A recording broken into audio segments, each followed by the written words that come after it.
Why is it that the more desperately you want something, the further it seems to slip away? You strive, you visualize, you affirm endlessly, yet the very thing you long for feels out of reach. Here lies a paradox at the heart of both quantum physics and spiritual wisdom. Desire, when rooted in lack, creates more lack. The universe does not respond to words, wishes, or effort alone. It mirrors back the vibrational truth of your state of being. Modern science has shown us that the observer effect in quantum mechanics means reality reshapes itself according to the consciousness that perceives it. Ancient mystics expressed the same principle in simpler terms. What you assume and feel as real becomes your world. Yet most people live caught in a loop. They ask, they want, they beg, all while embodying the emotional frequency of not having. That frequency becomes their lived reality. Pause for a moment and feel this in your body. Think of something you have wanted so strongly that it consumed you. Notice how the very wanting carried with it a subtle ache, a vibration of absence. That feeling is not neutral, it is creative. It becomes the seed of your experience. The journey we begin today is not about suppressing desire, but about transforming it. We will uncover why wanting often backfires, why so many stay stuck despite endless effort, and how shifting from desire to embodiment unlocks flow. Together we will weave insights from Neville Goddard, Bruce Lipton, Joe Dispenza, and modern consciousness science to reveal a radical truth. The state you dwell in is the reality you create. To break free from lack, you must already feel whole. To attract abundance, you must become it first. Repeat silently with me. I am not chasing my desires. I am embodying them now. Prepare to challenge the deepest assumptions about desire, effort, and manifestation. By the end, you may realize that the key is not to want harder, but to become what you seek. Wanting seems natural. After all, isn't it the starting point of all creation? We've all been told to set goals, to dream big, to reach for more. But both neuroscience and spirituality converge on a surprising truth. When you want, you also affirm that you do not yet have. The mind splits reality into two, the desired future and the present lack. This split is the trap. Joe Dispenza explains that the brain and body cannot distinguish between real experience and deeply imagined emotion. Imagine longing for a loving partner. Each time you visualize it but simultaneously feel lonely, your nervous system encodes loneliness as reality. Your body floods with the chemistry of lack. Stress hormones, restless energy, and cycles of frustration reinforce the very state you wish to escape. Quantum physics mirrors this.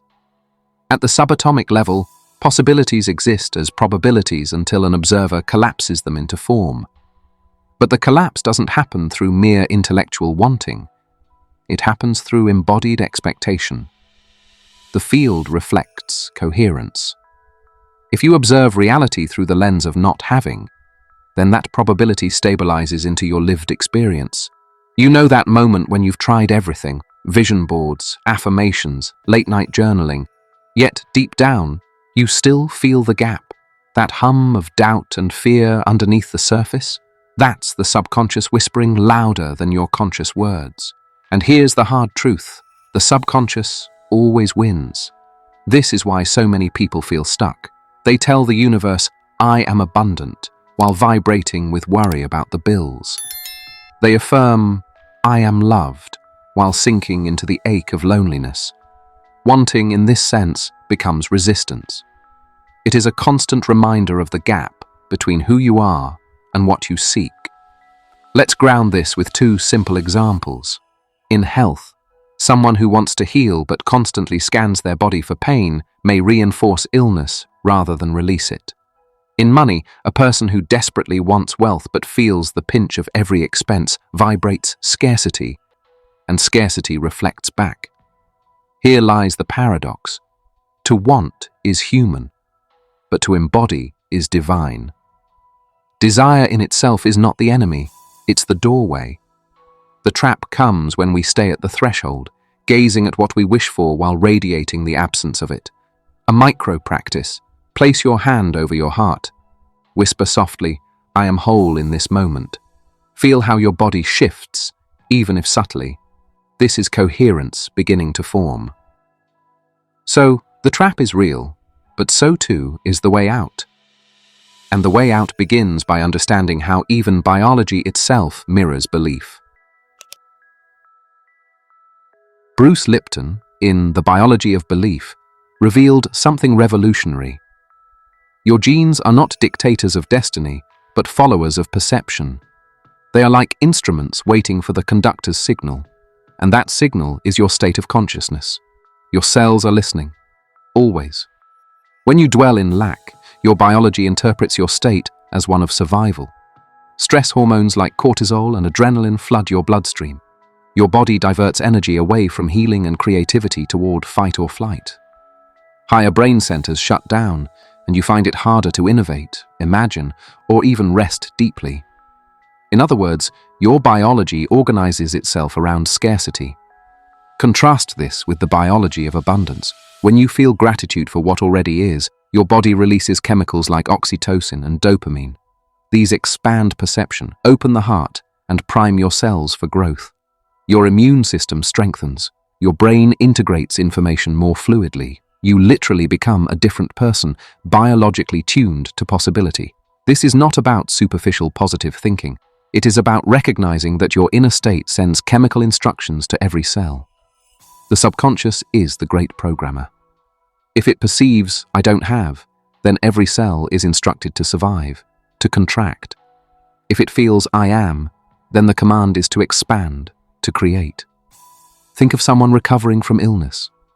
Two patients may receive the same treatment, yet one heals faster because they embody trust, hope, even joy in small progress, while the other deteriorates under constant worry. Their cells are simply obeying the signals given by perception. Or think of relationships. A person who constantly fears abandonment may biologically live in fight or flight, unable to relax into intimacy. The partner feels the tension, and the fear of losing love ironically becomes the very energy that pushes it away. We've all been there, clinging so tightly to what we want that we suffocate it. But when you let go, breathe, and trust, the body relaxes. And in that relaxation, biology opens. Let's do a short micro-practice. Close your eyes, breathe deeply, and recall one thing you genuinely appreciate right now. Maybe the warmth of sunlight, a cup of tea, or the fact that your heart is beating. Feel the gratitude in your chest. Whisper, "My cells are listening to gratitude." Notice the shift. Here lies the turning point. Your biology is not betraying you. It is faithfully mirroring the program you run. Wanting rooted in lack is simply a biochemical command to stay in survival. But by shifting the signal from lack to fulfillment, you begin to reprogram both body and destiny. So, how do we move from thought to felt reality? The answer lies in the practice of embodiment. Jacobo Grinberg, in his synergic theory, proposed that consciousness interacts with a lattice of space to weave experience. Reality, in this view, is not static, but a living tapestry, co-created by perception and field. The quality of the weave depends on coherence. To think one thing but feel another is like playing two clashing notes. It creates noise. To think and feel in harmony is to create music. Embodiment is the practice of tuning your inner song. It means you stop rehearsing lack and begin to live the frequency of fulfillment. Gratitude, love, and joy are not emotions to chase once things change. They are the very states that create change. Imagine two different mornings. In the first, you wake with dread about bills, rehearsing lack before your feet touch the floor. In the second, you wake, place your hand on your chest and say, "Thank you for this breath. Thank you for this day." Nothing outside has changed, yet your entire frequency has. One reality is infused with contraction, the other with expansion. And from there, the day unfolds differently. Neuroscience backs this up. Studies show that when people practice elevated emotions like gratitude, their brain waves synchronize, heart rhythms stabilize. The body becomes coherent, like an antenna tuned to abundance. Here's a longer story to make it tangible. Picture a woman named Clara. She longed for love, spending years in cycles of dating that left her feeling unworthy. Every night she visualized a partner, but inside she felt only the ache of absence. One day, exhausted, she shifted her practice. She began embodying love, not by searching outside, but by becoming it. She cooked meals for herself with care, filled her home with flowers, walked through the city with the radiance of someone already cherished. Within months, her energy transformed, and she met someone who mirrored the love she had already embodied. Her outer reality simply followed her inner coherence. We can apply the same principle to health. Imagine someone healing from chronic fatigue. Instead of affirming, "I am sick, I want to be well," they begin to visualize moments of vitality, walking in the park, laughing with friends, and they allow themselves to feel it now. The body, receiving this signal, begins to reorganize. Step by step, vitality emerges. Embodiment is not denial of present reality. It is alchemy. It takes what is and transmutes it through coherence. As Neville Goddard often said, assume the feeling of the wish fulfilled. Live as though it is now, not later. Try this practice. Stand tall, shoulders relaxed, and smile softly. Whisper, "I am already living the frequency of fulfillment." Notice how even a simple shift in posture changes the signal you broadcast. Embodiment closes the gap. You are no longer a seeker peering into the distance. You are a creator weaving reality now. And this understanding leads us into the power of presence itself. Eckhart Tolle reminds us in The Power of Now that the present moment is all there ever is. Yet how often do we live as if life is always elsewhere? We tell ourselves, "I'll be happy when," "I'll relax when," "I'll feel whole when." But that future never arrives, because the mind keeps moving the horizon, wanting projects fulfillment into a future that doesn't exist. Presence collapses the projection and reveals abundance here and now. In this breath, in this heartbeat, nothing is missing. From a quantum perspective, this is crucial. The now is the only point where wave functions collapse into reality. Consciousness does not create in the future, it creates in the present. When you embody fulfillment here, you anchor probability into form. Let me share a story. David, a young entrepreneur, spent years chasing success. Every day was a struggle toward the someday when he would feel accomplished. He sacrificed health, relationships, and joy for a future vision. Then, after a period of burnout, he began a simple practice. Every morning, before emails or calls, he sat with his coffee and repeated, "This moment is enough." Slowly, his anxiety eased. Creativity returned. Ironically, his business grew more effortlessly once he stopped chasing and started being. The success he sought arrived when he no longer needed it to feel complete. We've all felt this in small ways. You stop looking desperately for your keys, and they appear. You stop obsessing over a message, and it arrives.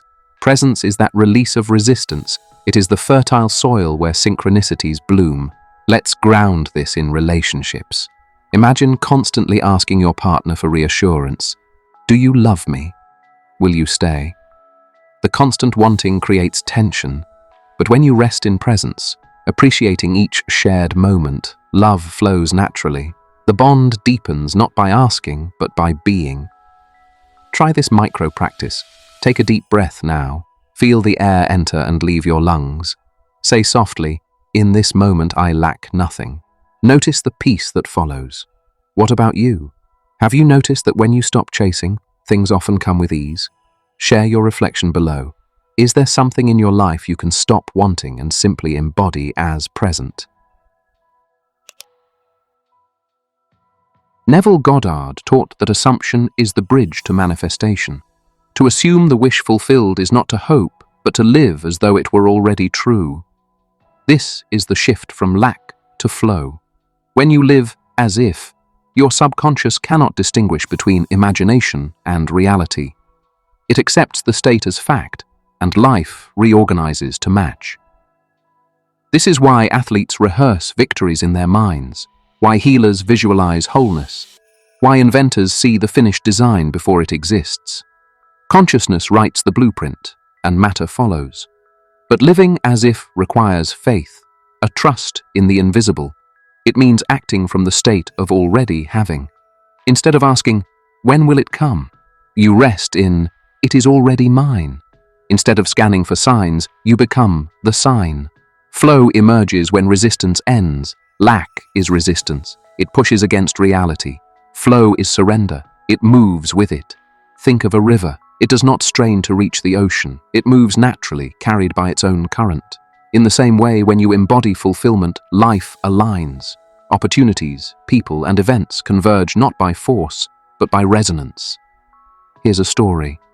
Maria dreamed of writing a book, but kept delaying, waiting until she had the time or felt ready. One day, she shifted. She began living as an author now.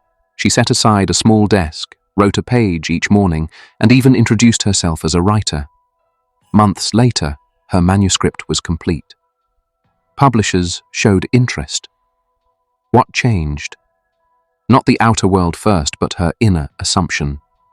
She became before she had, and having followed naturally. This principle works in health too. A man recovering from injury can begin walking slowly, visualizing himself strong again, embodying resilience before full strength returns. His body responds to the state assumed, accelerating healing. Try this micro-practice. Close your eyes and imagine one desire fulfilled. See it clearly. Now shift from seeing to feeling. Feel it in your body. What posture would you hold if it were true? Smile as though it has already happened. Whisper, I live as if it is done. Living as if is not pretending. It is remembering that consciousness is cause and matter is effect. By reversing the order, being before having, you unlock freedom. You discover that you were never stuck, only rehearsing lack. Now, you can rehearse flow. The paradox is unveiled. Wanting creates lack, but being creates flow. Quantum physics, neuroscience, and timeless mysticism converge on this truth. Reality mirrors not your words, but your state. To remain in lack is to broadcast survival. To embody fulfillment is to broadcast creation. You are not here to chase shadows of desire. You are here to remember that what you seek is already within you, waiting to be felt into form. When you live as if, when you anchor gratitude, when you rest in presence, life responds. The things you once pursued arrive with grace, not as prizes from outside, but as reflections of the wholeness you already are. Take one deep breath now and anchor this state. Whisper, I am already whole. Tonight, before sleep, place your hand on your heart and repeat, I am already living my fulfillment. Let this be your daily action, simple yet profound. The universe is not testing you, it is echoing you. Every moment invites you to choose coherence over contradiction, being over wanting, love over fear. In that choice, you step into flow. So, I leave you with this. What would your life look like if you stopped wanting and simply became?